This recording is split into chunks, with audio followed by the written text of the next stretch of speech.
Heart care with doctor Manoj Kumar के नए episodes में आप सबका स्वागत है। बहुत बहुत नमस्कार आप सबों को। आज हम बात करेंगे कॉर्नरी स्टेंट्स की और एंजियोप्लास्टी की, साथ साथ ये भी बात करेंगे कि जिन लोगों को दिल की नसों में लगी हुई है छल्ले या स्टेंट्स, तो उनको क्या सावधानी बरतनी चाहिए। सबसे पहले हम शुरू करते हैं हिस्ट्री एंजियोप्लास्टी की।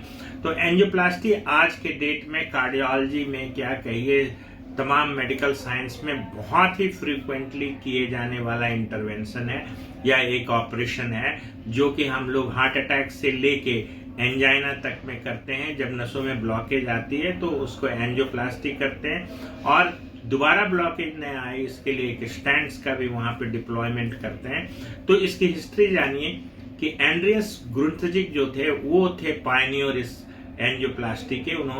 उनकी जीवन काल जो है बहुत छोटी रही थी, केवल 46 साल की उम्र में उनकी प्लेन क्रैश में मृत्यु हो गई थी, लेकिन उन्होंने पहली एंजियोप्लास्टी की थी। उसके बाद स्टेंट्स की डिस्कवरी हुई।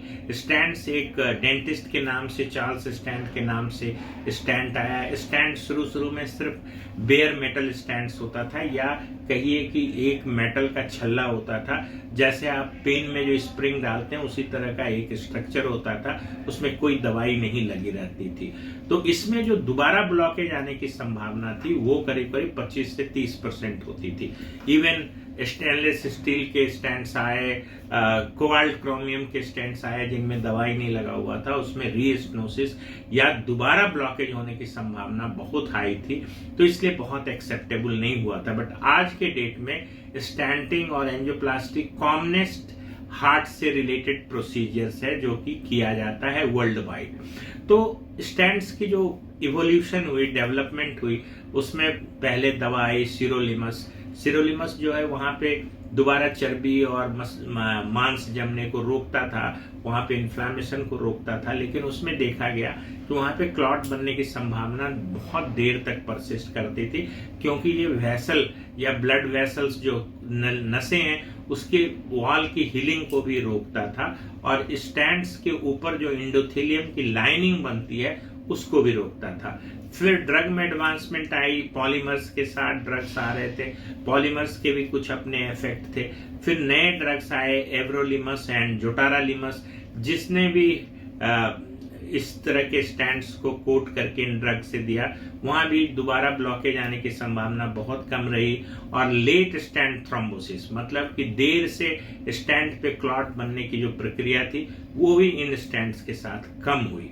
तो निश्चित तौर पे ये पूरा एडवांसमेंट हुआ, और एक लंबे समय में आज 2024 में ये एक्सेप्टेड ट्रीटमेंट है, बहुत ही रूटीन में किया जाने वाला इंटरवेंशन है। खास करके जब पहले हार्ट अटैक होता था तो हमें या तो थ्रोम्बोलिटिक्स होते थे, कुछ दवाइयां होती थी जो थक्के को डिसॉल्व करती थी, या फिर हम लोग जस्ट वेट करते थे कि मायोकार्डियल इन्फार्क्शन या हार्ट अटैक हील हो जाएगा। इससे क्या है कि हार्ट का फंक्शन बहुत कम हो जाता था, और इसकी वजह से मरीज को अगर जान बच भी गई तो हार्ट की पंपिंग कम होने की वजह से काफी सांस फूलता था, और उनकी जो लॉन्ग टर्म सर्वाइवल थी, लंबे समय तक जो एक कहते हैं कि संभावना होती है जीने की, वो बहुत कम रहती थी, और हार्ट फेलियर्स के पेशेंट्स बहुत ज्यादा होते थे हार्ट अटैक के बाद।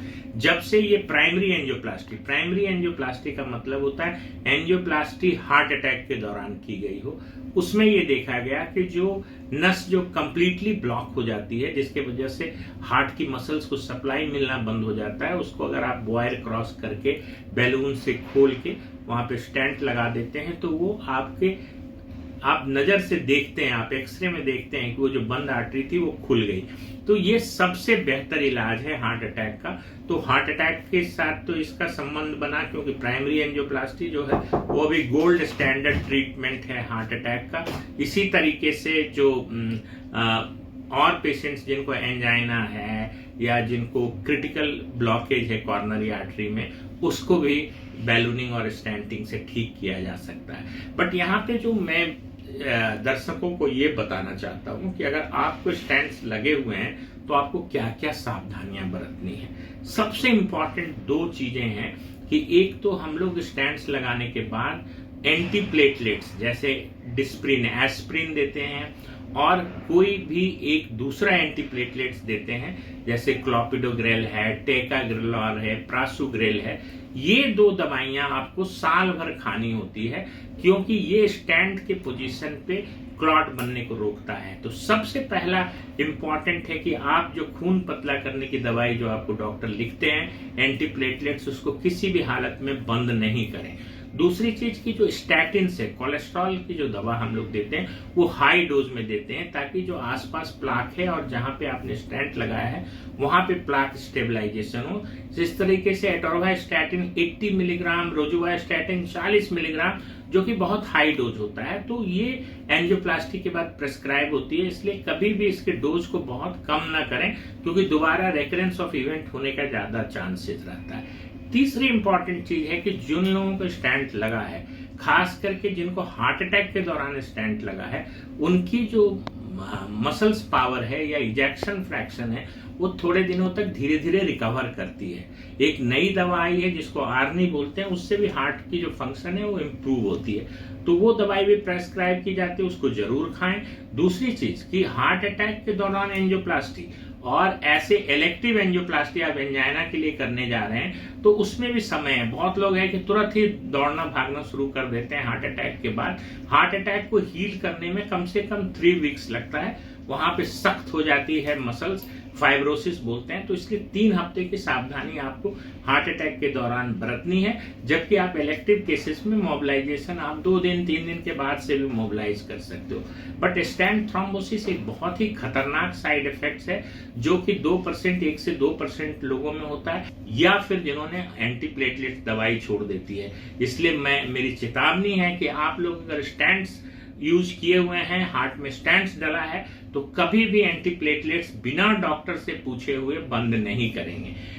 चौथी चीज आपकी फिजिकल एक्टिविटी के बारे में मैं बताना चाहता हूं कि आप ब्रिस्क वॉकिंग कर सकते हैं, बहुत दौड़ने की कोशिश ना करें, हेवी वेट ना उठाएं। जिनको भी स्टेंट्स लगा है हार्ट अटैक के दौरान या ऐसे भी अगर लगा है, तो वेट लिफ्टिंग हम लोग मना करते हैं, वेट लिफ्टिंग नहीं करनी है। आप ब्रिस्क वॉक कर सकते हैं, बहुत ज्यादा दौड़ना भी नहीं है, जॉगिंग को भी अवॉइड करना चाहिए। खान पान के लिए सबसे इंपॉर्टेंट है कि जो सैचुरेटेड फैट है, देखिए स्टेंट्स एक लिमिटेड एरिया में लगता है, बाकी जगह जो एथेरोस्क्लेरोसिस हो सकता है, दोबारा चर्बी जम सकती है।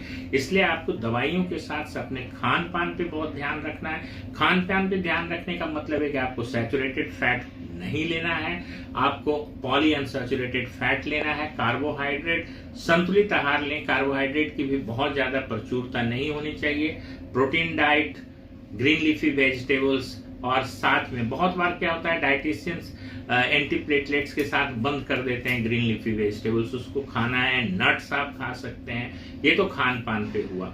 दूसरी इंपॉर्टेंट चीज जो मैं खास करके स्टैंड वालों को बताता हूं कि स्टैंड्स में कोई ऐसा एमआरआई वगैरह में कोई झंझट नहीं है। अगर आपको स्टैंड्स लगा है और 1 महीने 1.5 महीने में जब लाइनिंग हो जाती है, तो आप एमआरआई भी करवा सकते हैं। पेसमेकर में एमआरआई की प्रॉब्लम होती है, बट स्टैंड्स वालों को इसकी जरूरत नहीं है। स्ट्रेस बहुत इंपॉर्टेंट फैक्टर होता है प्लाक रप्चर के लिए, इसलिए जिनको भी एक बार इंटरवेंशन हुआ है, स्ट्रेस को अवॉइड करें, वॉक करें, साथ में थोड़ा मेडिटेशन करें, फ्रेंड सर्किल में रहें और खुश रहें, स्ट्रेस को कम करें, स्लीप प्रॉपर लें। स्लीप डिप्राइवेशन भी एक स्ट्रेस का कारण बनता है। और 2 इंपॉर्टेंट रिस्क फैक्टर जो कॉर्नरी को दोबारा आपको नुकसान, हार्ट की नसों को दोबारा ब्लॉक कर सकते हैं, वो है डायबिटीज।